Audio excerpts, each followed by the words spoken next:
interruption to all correspondence had been preceded by that of all verbal communications. After 2 or 3 audiences, the emperor had determined not to see you anymore. We had thenceforth no means of meeting each other, and we hoped not to see you again, but you did not desist from making your appearance as usual. We all fled at your approach. Everyone sought his hiding place, whilst you exultingly continued your rounds about the prison of your victims. Under these circumstances, and at this time, a ship arrived from Europe. You received the dispatches, and come in state to Longwood, surrounded by a numerous staff, demanding to make fresh and private communications to the emperor. From the display thus made and the expressions used, we each of us felt persuaded that they must be of a most agreeable nature. The emperor, whether he thought otherwise, or whether, in his opinion, the quality of the mediator was not in any way affected by the nature of the communications, refused to receive you. He consented a few days afterwards to see one of your officers upon this subject. But what had he to communicate to him? The most disagreeable things, and couched in the most offensive language. And that, we all exclaimed, was what you had reserved for the emperor in person. And what else could we say, feel, or think? What other feeling could you have entertained in our place? Those dispatches contained, among other things, in order to make us repeat our declarations and sign without reserve the form that would be presented to us. At the time of the first declarations, they had thought to gain something by impressing us with the fear of remaining here forever. This time they knew us better, and we were much more certain to secure us by threatening to make us instantly quit the island. With this alternative accordingly, a form was produced to us which was exceedingly revolting to us in its expressions. In vain did we attempt to resist. The sine qua non vibrated incessantly in our hearts. In case of refusal, we were to be sent direct to the Cape. We were to abandon to himself the dear and sacred object of our hopes and of our cares, and to see him go down alive into the grave. We signed without his knowledge, aware that he would feel hurt were he to know it.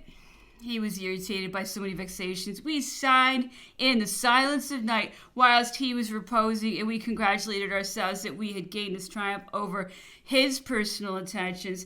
It was the triumph of tender children who deceived their father in order to serve him. Our fresh declarations were followed by fresh restrictions, by which you contracted the limits of our first boundary considerably. You also struck out of those limits the space formerly allotted for the emperor's ride, and gave us a motive that he had discontinued using it, adding with much formality that if he should ever feel a desire to renew that exercise, on his expressing the wish, the post would be re-established for the time of his ride. We immediately exclaimed, this again is striking with one hand and justifying oneself with the other, wantonly to ill-treat us here, and artfully to manage to appear in a fair light at a distance in the eyes of ministers and of the public, for it was impracticable to replace the post for a ride that was only taken at the caprice of the moment, and you knew us too well to fear that such a thing would ever be asked of you. The remainder of the restrictions contained some points more or less disagreeable applying to each of us. What we thought proper, but what would hardly be credited, and what few will believe, is that you should have stated in them that if the emperor happened to meet anyone in his rides, he was not to speak to him beyond what common politeness required. What restrictions? What forms? To whom did you address them? What were our feelings? Those of indignation had been long since exhausted, and we had nothing left for fresh insults except a sort of senseless wondering. But if these restrictions could ever reach Europe, should they become public, and we have been assured that you have kept them here in a sort of mystery, should they be made known to the nations and reach the ears of the sovereigns with whom you have been acquainted, what think you would be their feelings? Be this as it may, we have concealed them within our breast and have taken good care that they should not come to the knowledge of the august personage for whom they were intended, and who is probably still ignorant of them. In the meantime, the number of sentries was increased. The hours at which they encircled us were advanced. Ditches were dug, and palisados placed all around the establishment, and the emperor's stables, which are at a short distance, were turned into 2 complete redoubts, which the Chinese and the soldiers who raised them jocularly christened Fort Hudson and Fort Lowe. What has been the result of all this?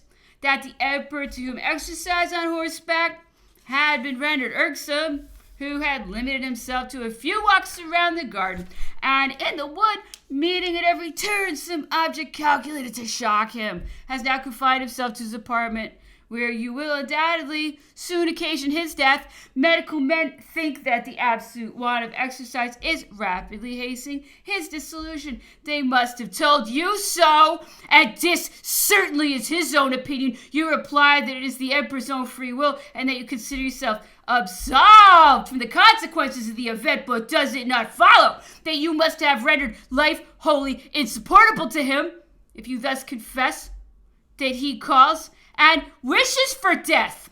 What a dreadful responsibility. If I were to dwell upon this subject, sir, I might perhaps succeed in convincing you that the dread of the last moments of this great man ought to inspire you with the tenderest cares and the most anxious uneasiness, at least during the time of your own administration. Having briefly detailed the principal circumstances which I have witnessed at Longwood, allow me, sir, to ask you in my turn what can happen the causes and the motives of these severe and rapid aggravations of a situation daily and so cruelly rendered worse. The dignified and important part of your mission, that of watching over the abode of the Emperor Napoleon in the island of St. Helena, is it not the same as when he arrived in this island, as when you yourself arrived, whence proceed such severe, such harsh, and barbarous changes? Has the danger increased?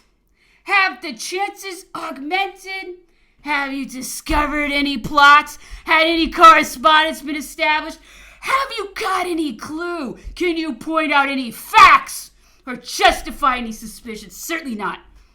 And if you have no other object in view but to combat every chance possible and that can be foreseen, where would you stop? For death alone can embrace them all. But it is a positive fact that you will surely not deny it, that the first, the only act that has occurred since your arrival in the island is that for which I find myself here at this moment in your hands. You may have thought at first that you were about to make some great discovery. You have witnessed with what ease, with what calmness, I have anticipated your own ideas. I have most readily consented to lay open before you unreservedly my most secret papers, those that contain day after day all my thoughts and actions. They have afforded you an opportunity of satisfying yourself of the truth of the above assertion, that the present is the first, the only affair of this kind, and you are also now satisfied that this circumstance is nothing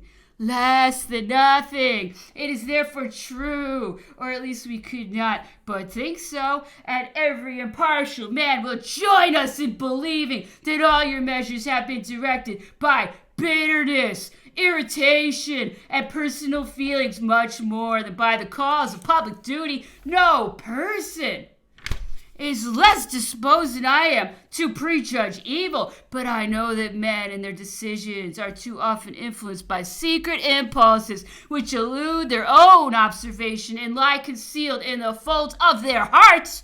Descend into your own, search and analyze it. The result will perhaps astonish you. You are constantly saying that in our relations with others we never see but the wrong side of things, and you assure us that your intercourse is more impartial, more candid, and more just. Really, sir, is a man a judge in his own cause? This impartiality, this correctness, sir, is precisely what we are most in doubt of. You have, in this respect, a great advantage over us. It is upon our documents that you make your observations and found your replies. But where are your documents? Where would not be the embarrassment of those who would have to decide between us when we thus appear in open day, whilst you are enveloped in mystery? What means have we of defending ourselves against your errors? This reflection cannot fail to strike you, ministers, some day or others. If they wish to be just, the little we know of your ideas is often captious and deceitful. Your assertions are quite correct in principle, though perfectly inadmissible and null in their application. Thus, for instance, you told me here, saving only the security of the emperor's person and all communication with him, unauthorized by you, you were ready to adopt whatever measures might tend to better our condition. Nothing could be more reasonable, I exclaimed. But we had no sooner entered into details, and you showed a disposition to go still further than you had already ventured. Let us now come to what is personal to myself. Your attention was chiefly directed to me, and I was the particular object of your ill will. I deserved it, for though perhaps the most quiet of all my character, I have shown myself the most irritable on occasion. I have been the most ardent. I was proud and sensible of my situation. I dared to express it openly. All that I have done and written is to be ascribed to this feeling, and nothing to malevolence, which is foreign to my nature. It was thus I described and expressed in my letters whatever I saw and whatever I felt, and with the less hesitation as to what concerned you, sir, as I was to send it to you myself. If I had written mysteriously, perhaps I might have been more guarded. These letters displeased and irritated you, and you at last forbade me to write, and threatened to remove me from the emperor if I continued. When you found that I had written to Europe for certain articles which I wanted for myself, you came to tell me that some had already been sent from England, which I might use. I had formed a determination that you never should find me personally on the bill of your expenses or as a party to any request. I refused, giving as a reason that it was foreign from my habits to accept anything, so long as I was not entirely destitute of resources. I wished to preserve my feelings quite free and unfettered by gratitude. You sent me words some days afterwards that you would complain to your ministers of my having refused with contempt what they offered me. You found fault with my conversations with those who made their appearance amongst us. I destroyed in their minds the absurd calumnies, the ridiculous stories that had been invented respecting the greatest of characters. I made known to them certain traits with which they were much struck, of which they had until then been perfectly ignorant. You reproached me with zealously propagating what concerned us in order that it might reach Europe. I compared myself to a man who, whilst he is murdered in a lonely field, destitute of assistance, calls upon the passing birds to witness. Was it offending your country or violating its laws to put them in possession of the truth? On the contrary, I was serving England, and entitling myself to its gratitude. Your efforts against us in this respect, your excessive and severe precautions against your own countrymen, could not, we thought, but encourage and justify from our conviction that trusting in your distant situation for obtaining the sanction of your government to your arbitrary acts, you had no longer any other fear than that they should be known to the public. Why else keep us in strict seclusion? Why throw obstacles in the way of our being visited or seen by your countrymen, or of our conversing with them, if there was nothing to conceal from their knowledge? Was it the fear of our making false representations to them? But you should, on the contrary, have allowed them to see everything. And if appearances were not borne out by the facts, they would then have left us and pitied us for thus exaggerating our misfortunes.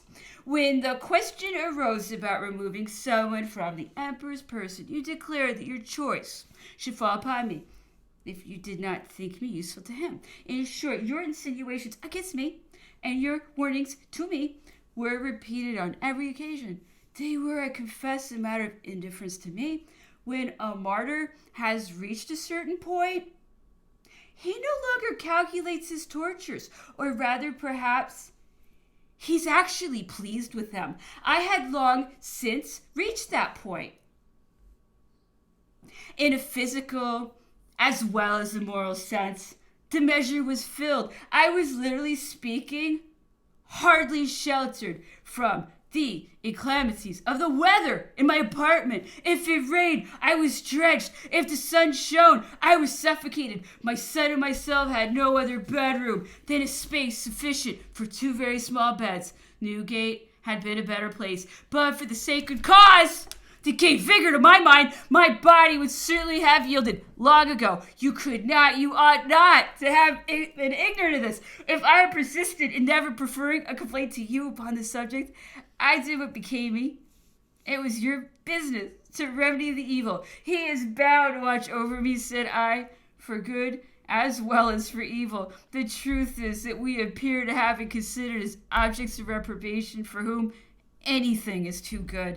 And yet, God forbid I should dare to allude here to an august personage so wonderfully restored to his throne by the spontaneous movement of a whole nation, and only torn from it by the blind efforts of other nations and the ostracism of kings fearful for their own existence. It is of those only who surround him that I mean to speak. What could I be reproached with? Who, the victim of 2 mighty revolutions and always in opposition to my interests, have lost my patrimony in defense of a monarch hurled from his throne, and have sacrificed my family, my fortune, my very liberty, to devote my cares to a monarch who had been elevated to one, and that venerable Grand Marshal, the model of devotedness in every virtue. What could he be reproached with? And so on for all the others. No, said I to myself with pride, we are neither culprits, nor even men of an ordinary description. We profess the most sublime, the most noble, the most